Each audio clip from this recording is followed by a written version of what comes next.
Wow, ang ganda naman tingnan. Yan ang maganda dito pag ang ganda ng panahon. At saka ganito na yung panahon namin, springtime. Wala pa nga yung summer pero super ganda na yung panahon. Tsaka yung mga bulaklak, nag-ano na rin. Yung namumulaklak na siya yung mga tanim, sobrang ganda tingnan. Diba? Super ganda. Gusto ko yung mga ganito talagang lugar. Yung nakikita mo yung nature. Sobrang ganda. Kaya ako mabubuhay talaga sa probinsya. Kasi ito yung mga gusto kong lugar. Ayaw ko yung mga malalaking city. Gusto ko yung ganito talaga. Yung pagising ko, nakikita ko yung mga green, sa bakuran, bulaklak. Yung mga lawak ng farm. Sobrang ganda. Diba? Sobrang ganda kasi ng panahon talaga namin.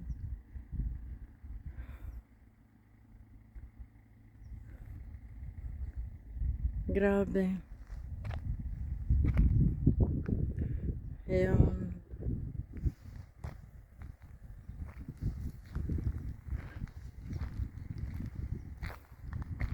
Huminto lang yung mister ko. Pinahinto ko kasi gusto kong ganito talaga na lugar. Nagtatanong siya saan daw kami mamamasyal. Sabi ko ang gusto kong lugar yung mga ganito. Lunch shop.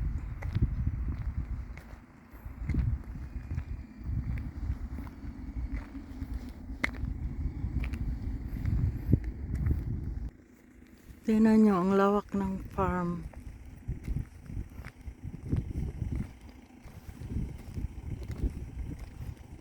Tumutubo na yung mga mais. Mais yung mga tinatanim. Parang mais yata yan eh. Yung tinatanim dyan.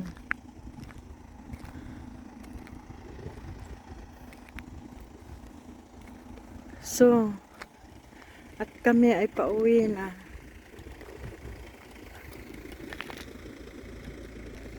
So, pauwi na kami guys. So, pauwi na kami ng bahay. Ang sarap mamasyal pag ganito yung panahon. Tapos yung nakikita mo sa palibot, mga ganito, green, mga farm, yung countryside talaga na type ba, no? Sobrang ganda. Nakaka-relax ng isip pag ganito yung mga tanaw. Ako gusto kong kita mo ganitong tanaw. Mas gusto ko yung mga ganito kaysa yung malalaking city. Ito, ang sarap sa mata. Kahit man anong haba ng biyahe, parang gusto mong magbiyahe talaga pag ganito yung mga tanaw. Ito yung way na papunta sa amin. Sa bagay dito sa amin malapit, mostly mga ganito talaga yung madadaanan.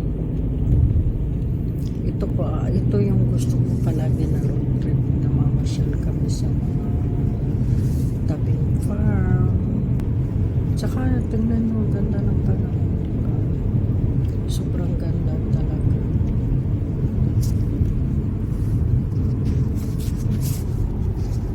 So, malapit na kami sa amin guys. I hope nagustuhan niyo yung video ko. Thank you for watching mga kaibigan. Pauwi na kami, malapit sa amin. Ito ang gawain namin pag maganda ang panahon palagi. Mostly Sunday na mamasyal kami.